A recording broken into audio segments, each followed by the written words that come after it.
जो शरणागत है, आश्रित जन है, बड़े ध्यान से सुनो ये बात। तुम्हारे साधन से इसमें कोई बढ़ोतरी नहीं होती और असाधन से कोई हानि नहीं होती। ये एक ऐसी निर्मल उच्च कोटि की भागवतिक अवस्था है जिसे आश्रित कहते हैं, भगवद आश्रय। बहुत बड़ी स्थिति है ये। बड़े से बड़े भयंकर दुख और परिस्थिति में भी स्थिति जागृत रहती है, आश्रय। प्रश्न उठता है कैसे लिया जाए, ऐसा आश्रय कैसे हो? तो ये परिस्थिति दी जाती है। भगवान कृपा करके जीव को ऐसी परिस्थिति देते हैं कि उसको एक ही रास्ता रह जाता है, भगवान का आश्रय। ये बड़े भाग्यशालियों को मिलती है।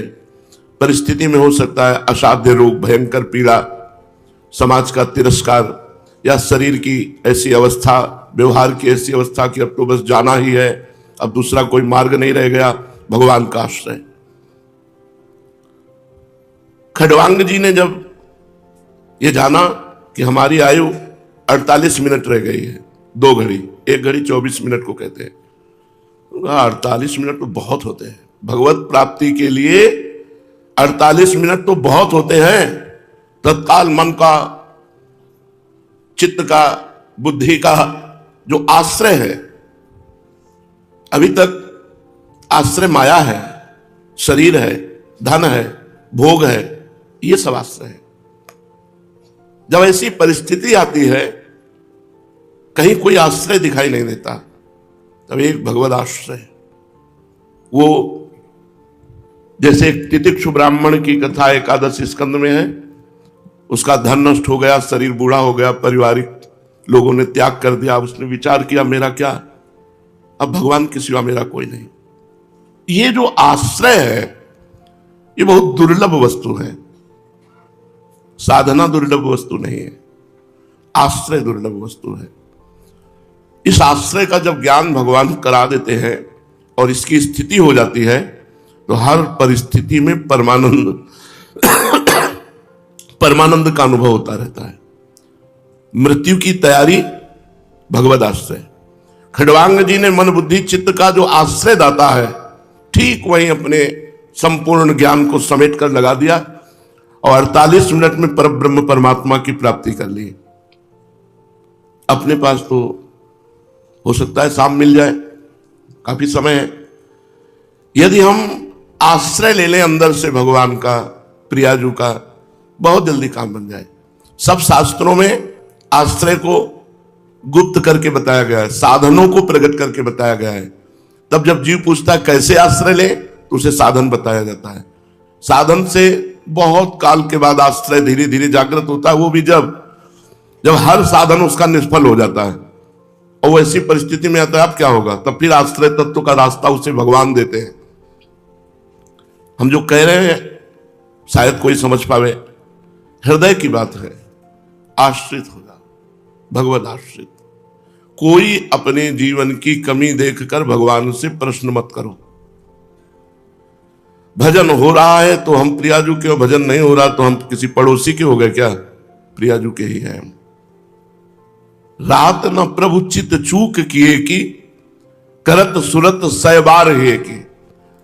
हमारे प्रभु का स्वभाव है कि लाखों चूक हो जाए वो देखते नहीं है, वो देखते हैं हृदय की बात। इसने मेरा आश्रय लिया है। सही बात समझ लो कि जो अध्यात्म की दिव्यता है वो भगवान के आश्रय से जागृत होती है। जो स्थितियां हैं वो भगवान के आश्रय से जागृत होती है। जो समय हमारा कट रहा है वो भगवत चिंतन परायण, भगवत लीला गुणगान, भगवत लीला श्रवण, भगवत सेवा। लेकिन भरोसा हमें इनका नहीं है। क्यों? क्योंकि शरीर की ऐसी भी परिस्थिति आती है कि हमारा भगवत चिंतन नहीं होगा। आप लोगों के जीवन में है कि नहीं वो पता नहीं, अपनी बात कह रहा हूं। इतनी भयंकर विपरीत परिस्थिति, एक एक नस दर्द कर रही, क्या क्या तुम्हें बताएं। और उस स्थिति में आश्रय तत्व परम शीतल आश्रयामी, वो एकदम अलग। जैसे आग उस मकान में लगी है और आप इसल कूलर लगा हुआ, आप एकदम ऐसे कमरे में बैठे हैं, ऐसे आश्रयदाता रखते हैं। संपूर्ण शरीर के, संसार के सुख दुख ये ऐसे हैं जैसे पड़ोसी के घर में आग लगी है, हम अपने घर में एसी में बैठे हैं, ऐसे है आश्रय। कलंक है अपने को आश्रित के लायक बनाने की भावना रखना, क्योंकि अपने में सामर्थ्य है ना, तो आश्रय किसका लिया। हम लायक बन करके कभी, और वो कभी ऐसे बोले भी नहीं कहीं। अपिचेत सुदुराचारो भजते माम अनन्य भाग साधुर्य समंतव्या सम्यक व्यवसिता। ऐसा चाहे जितना बड़ा दुराचारी रहा हो, सम्यक रूप से जिसने विचार लिया कि अब मेरा कल्याण, मेरा परम मंगल केवल भगवान से ही होगा, और अंदर से आश्रित हो गया, ये बहुत बड़ी बात है। साधन में त्रुटि, साधन में कमी, आश्रय पक्का, भगवत प्राप्ति पक्की। आश्रय में कमी, आश्रय में त्रुटि, साधन बहुत बढ़िया, जन्म जन्म लगेंगे। समझ लो, क्योंकि आश्रय ही सर्वोपरि है। हम हृदय की अपनी बात कह रहे हैं।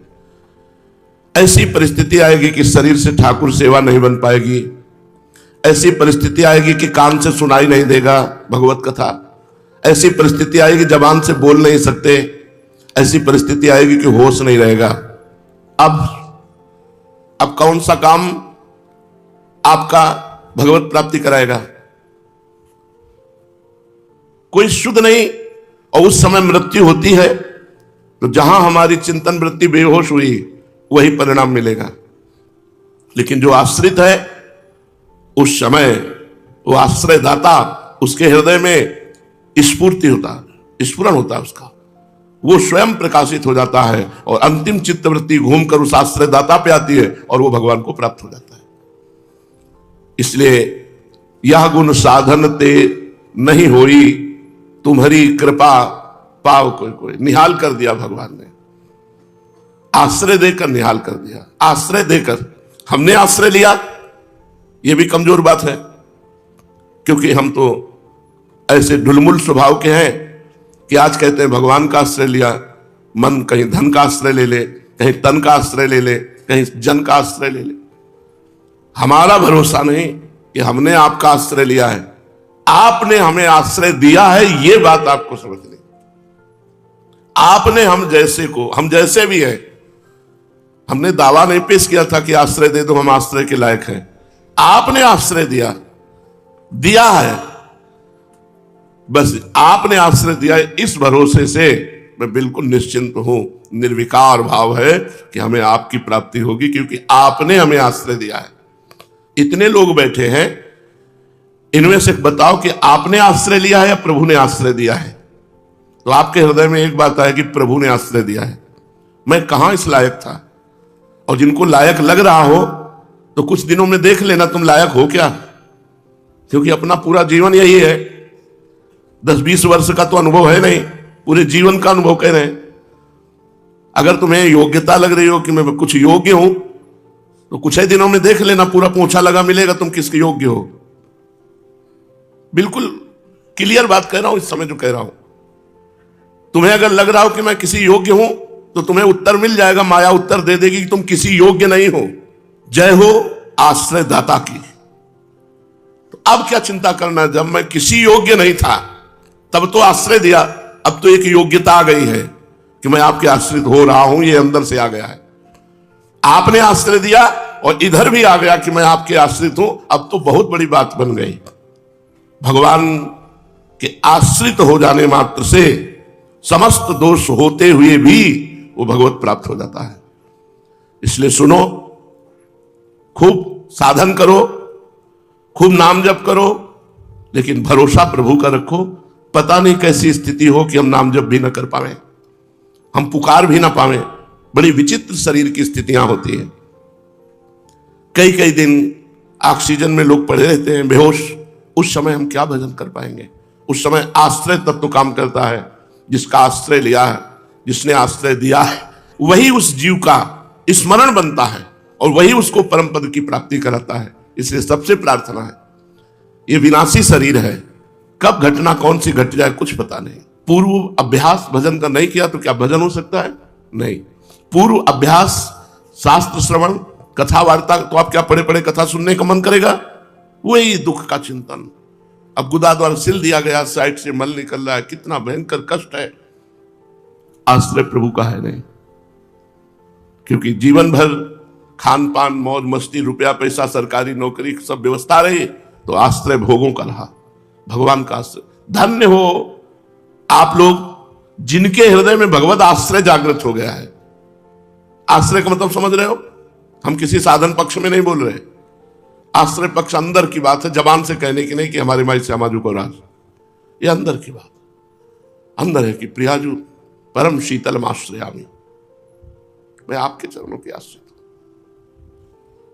मेरे बनाए ना बनेगी कोटि कल्प लो, आपके बनाए बनेगी पल पाव में। आप चाहें तो एक गिरे हुए इंसान को महात्मा बना दें, जिसे कोई यह भी नहीं कह सकता कि यह धर्म का भी जानता है क्या, वो धर्म का प्रवचन करने वाला बन सकता है। आप चाहें तो समस्त अवगुणों से युक्त होता हुआ भी वो समस्त सद्गुणों को प्रकाशित करने वाला बन जाए। मसकई करें बिरंची अज, अज ही मसकते ही। ब्रह्मा को मच्छर बना दे, मच्छर को ब्रह्मा बना दे। जो चेतन का जड़ करई, जड़ई करई चैतन्य, अस समर्थ रघुनाथ है, भजय जीवते धन्य। जो चेतन को जड़ कर दे, जड़ को चैतन्य कर दे, ब्रह्मा को मच्छर बना दे, मच्छर को ब्रह्मा बना दे, कर तुम अकर तुम अन्यथा कर तुम सर्व समर्थ, वो प्रभु हैं जिनका हमने आश्रय लिया है। अब आप थोड़ी देर बिल्कुल फ्री होकर विचार कीजिए, क्या आप में सामर्थ्य है कुछ? थोड़ी देर विचार, हमारे विचारों में विचार मिलाते हुए हम आपको विचार देते जा रहे हैं, उसमें आप मिलाते जाइए। एक रोम टूट के गिर पड़ा, क्या आप दोबारा उसको लगा सकते हैं? तो आपके सामर्थ्य बिल्कुल नहीं है। आप सामर्थ्यहीन हो, केवल अहंकार को राग है तुम्हारे पास। क्या आप अपने शरीर को सुरक्षित रख सकते हो दवाइयों के द्वारा, विविध विज्ञान प्रणालियों के द्वारा? नहीं रख सकते। तुम्हारी सामर्थ्य क्या है? हम ये तुम्हें ज्ञान करा, तुम्हारी सामर्थ्य क्या है? बोले हम देख सकते हैं, तो प्रभु की सामर्थ्य से। हम बोल सकते हैं, तो प्रभु की सामर्थ्य से। ठीक है, सामर्थ्यहीन आप हो, पहले ये निश्चय करो। आप में सामर्थ्य कोई हो तो हमें बताओ, कोई सामर्थ्यवान हो तो हमें बताओ कि हमें ये सामर्थ्य है, तो हम आपको दिखाएं कि तुम सामर्थ्यहीन हो, तुमने बिल्कुल सामर्थ्य नहीं। तुम्हें जो सामर्थ्य है वो भगवान की सामर्थ्य है, वो आत्म तत्व की सामर्थ्य है। फिर हमारे अंदर जो ये राग है परमार्थ का भी, कि हम कुछ करके बनेंगे। अब इस पर जरा विचार करो, तुम क्या कर सकते हो? तुम जो कुछ कर सकते हो अपना बुरा कर सकते हो। अहंकार विमूढ़ात्मा करता हमिति मन्यते, मैं ऐसा कर लूंगा, मैंने ऐसा किया, मैं ऐसा कर सकता हूं, ये मूढ़ता है अहंकारी पुरुष की। एकमात्र परमात्मा शक्ति ही संचलित हो रही है। आप परमात्मा के अंश हो, आप में जितना पावर हो सब परमात्मा का पावर है। दूसरी बात, हमारे अंदर जो अवगुण है वो कहां से है? हमारे अंदर अवगुण जो है, दुराचार प्रवृत्ति, पापाचार प्रवृत्ति, गलत आदतें, गलत आकर्षण, कहां से है? तो एक शब्द बोलेंगे, अज्ञान से। अज्ञान से।